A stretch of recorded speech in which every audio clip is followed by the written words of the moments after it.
Director news channel కి స్వాగతం. మా ఛానల్ ని సబ్స్క్రైబ్ చేయండి, షేర్ చేయండి. సూర్యాపేట జిల్లా గరిడేపల్లి మండలం కుతుబ్షాపురం గ్రామం బీఆర్ఎస్ సర్పంచ్ అభ్యర్థిగా నల్లపోతు భాస్కర్.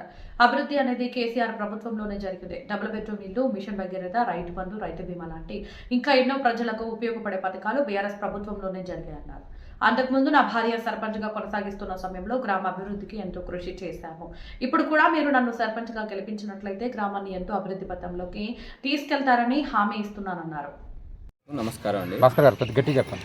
ఇంతకుముందు పోయిన ఎలక్షన్లో బీసీ లేడీ రిజర్వేషన్ వచ్చిందండి. గతంలో కూడా మేమే సర్పంచ్గా మిస్సెస్ ఉందండి. ఈసారి కూడా బీసీ జనరల్ వచ్చిందండి. జనరల్ వల్ల మళ్ళీ మనం ఉండాలని పోటీలో ఉన్నాం. గతంలో ఇంతకుముందు ఊరు ఒక 20 సంవత్సరాల నుంచి చూసినా కానీ ఎటువంటి అభివృద్ధి జరగలేదు. పోయినసారి 5 ఏళ్ళల్లో 2 సంవత్సరాలు కరోనా వచ్చినా కానీ 3 సంవత్సరాలలో కూడా మంచి అభివృద్ధి జరిగింది. మా ఊరికి ఒక 2 రోడ్లు ఉండే, చిన్నప్పటి నుంచి కూడా నేను చూసేది ఆ రోడ్లు. ఇప్పుడు మనం గెలిచినాక పోయిన సంవత్సరంలో మా మిసెస్ సర్పంచ్ అయినాక 14 రోడ్లు సీసీ రోడ్లు వేయడం జరిగింది. 14 డ్రైనేజీలు కట్టడం జరిగింది.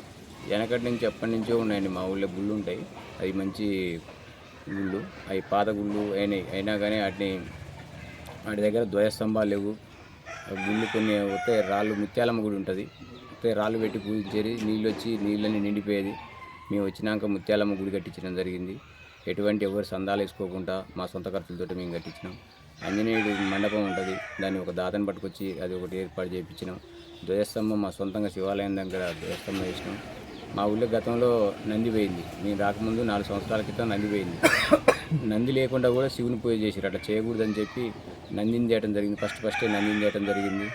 మా ఊళ్ళో అసలు పండగలు అంటే ఏందో కూడా తెలియదు. బతుకమ్మ పండగ అంటే ఎక్కడ కూడా లేదు. మా ఊళ్ళో చెరువు కాడ ఇప్పుడు చూడండి, బతుకమ్మ విగ్రహాలు ఉంటాయి. వాటితోటి మంచి గ్రౌండ్ చేసి చెరువు పక్కన చేసేది. 5 సంవత్సరాలు కూడా అంత ముందు నుంచి కూడా చేసేది. బంతిపూలు మొత్తం ఫ్రీగా ఇచ్చి అందరి ఆడపడుచులతో బతుకమ్మలు ఆడటం, ఇటువంటి కార్యక్రమాలు చాలా చేసినాం. ప్రతి ఫంక్షన్కు ఏదైనా పోయినా కానీ మా సొంతంగా ఏదో ఒక గిఫ్ట్ తీసుకుపోయి, ఫంక్షన్ మ్యారేజ్ ఉంటే పిల్లగాళ్ళకి పట్టీలు తీసుకుపోవటం కానీ అటువంటి చాలా కార్యక్రమాలు. ఎవరైనా చనిపోతే ఎమ్మటే సడన్లో పోవటం, వాళ్ళకి ఆర్థికంగా ఏది అవసరం ఉంటుంది, బియ్యం కానీ ఏది కానీ అట్లా ఇచ్చుకుంటూ పోయినాం. ఐమాక్స్ లైట్లు, పెద్ద పెద్ద లైట్లు వేయించినాం. గుడి దగ్గర ఒకటి, టర్నింగ్లలో ఒకటి. మా దగ్గర కాలువ ఉంటుంది, ఆ కాలువ దగ్గర నైట్ బట్టలు ఉతకపోతారని చెప్పి అక్కడే వేయించినాం. సెంటర్లలో వేయించినాం. ఇవన్నీ కొంచెం పనులన్నీ మంచిగా చేసుకుంటూ పోయినాం. ఇంతకుముందు గతంలో ఎవరు చేసిన వాళ్ళు లేరు. ఇప్పుడు కొంచెం ఊళ్ళో పోయి తెలుసుకున్నా కానీ ఎవరు వచ్చినాక డెవలప్ అయిందంటే మన పేరు చెప్తారు. కుతుబ్షావలి దర్గా ఉంటుందండి, ఆ దర్గా కట్టించినాం. అన్నీ మా స్వామి గుడి కట్టించినాం. 1 కిలోమీటర్ ఇక్కడ నుంచి ఎల్లండి రోడ్డు దాకా కిలోమీటర్ ఉంటుంది. అక్కడ గంగమ్మ తల్లి గుడి ఉంటుంది, కంఠమేశ్వర స్వామి గుడి ఉంటుంది, తిరుపతమ్మ టెంపుల్ ఉంటుంది. కిలోమీటర్ కూడా స్తంభాలు వేయించి లైటింగ్ పెట్టించినాం. ఇటు పోతే ఇక్కడ నుంచి చెరువు కట్ట దాకా, ఇటు గడ్డిపల్లి రోడ్డుకి అట్లా లైట్లు వేయించినాం. ఈదికి సందు గుందులో కూడా లైట్లు. ఎప్పుడైనా ఒక్క రోజు కూడా లైటు పోకుండా చూసుకుంటూ మంచిగా చేసేది. గ్రామ పంచాయతీ అప్పుడు సర్పంచ్గా ఉన్నప్పుడు అందరు ట్రాక్టర్లు లోన్లు తీసుకొని మరీ తీసుకునేది. అంటే గవర్నమెంటే లోన్ ఇచ్చేది గ్రామ పంచాయతీ నుండి. ఎటువంటి లోన్ లేకుండా మేమే 9,50,000 కట్టి కొంచెం కొంచెం బిల్లులు వచ్చుకుంటూ అట్లా చేసినాం. ఇప్పటికి కూడా మాకు చాలా బిల్లులు రావాలి, చేసిన పనులకు ఇంకా బిల్లులు రావాలి. ఇక్కడ డబుల్ బెడ్రూమ్ ఇళ్ళు ఉన్నాయి, 25 ఇళ్ళు ఉన్నాయి. నిరుపేదల్ని గుర్తించి వాళ్ళకే ఇచ్చినాం ఇల్లు. ఎటువంటి ఎక్కడ కూడా ఎవరికి కూడా ఎటువంటి రూపాయి కూడా ఎవరికి ఎటువంటి లంచాలు గించాలు లేకుండా మేమే స్వయంగా ఉండి నిరుపేదలు ఎవరైనా గుర్తించి వాళ్ళని ఒక లాటరీ పద్ధతి ద్వారా తీపిచ్చి వాళ్ళకు ఇల్లు ఇవ్వడం జరిగింది.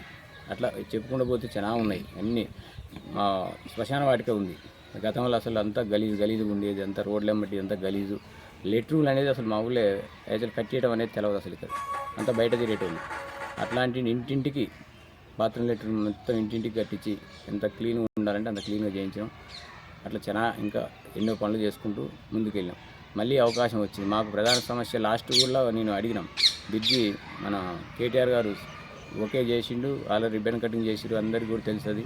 హుజూర్నగర్లో క్యాంప్ ఆఫీసర్ చేసిరు కేటీఆర్ వచ్చి. ఈ బ్రిడ్జి మరికొండ బ్రిడ్జి కూడా అయినాయి. మాకు ప్రధాన సమస్య ఏంటంటే ఇక్కడ నుంచి బ్రిడ్జి అవతలికి బ్రిడ్జి ఉంటే మేము చుట్టూ 7 కిలోమీటర్లు తిరిగి రావాలి పొలాల కాడికి పోవాలంటే. ఒక 100 మీటర్లు అవతలు దాటితే మా పొలం వస్తుంది, అంటే మా ఊరు వాళ్ళ పొలాలు వస్తాయి. అటువంటిది 7 కిలోమీటర్లు తిరిగి రావాల్సి వస్తుంది. ప్రధాన సమస్య అది బ్రిడ్జి. ఇప్పుడున్న మంత్రి కాడికి పోయి మేము గెలవంగానే మంత్రిని ఆ బ్రిడ్జి ఇవన్నీ వేపియాలని అడుగుదామని మేము అనుకుంటున్నాం. ఒక సర్పంచ్ ఉంటేనే అడగగలుగుతాం. ఇప్పుడు 2 సంవత్సరాలు అయింది, ఇక్కడ ఎటువంటి ఏ పనులు కూడా జరగట్లేదు. డ్రైనేజ్ లిస్టు లేరు, ఏది లేదు. కరోనా టైంలో కూడా అసలు ఇంటికి ఏం కావాలి, కూరగాయలు పంపిణీ కానీ చాలా కార్యక్రమాలు బ్లీచింగ్ చేయించడం అవి చేయించడం ఎవరు కరోనా వచ్చినా ఎవరు భయపడగాకులని మా ఇంటి నుంచి డైరెక్ట్ బయటికి వెళ్ళేది వచ్చేసరికి అలా ఏడు నీళ్ళు ఏదో పెట్టని బట్టలు నీటి చట్టేసేది కానీ ఎప్పుడు కూడా పోలే అటువంటి దానికి కూడా భయపడకుండా మంచి చేసినా ఊరందరికీ మంచిగా మళ్ళీ గెలిపిస్తారని అనుకుంటున్నాను.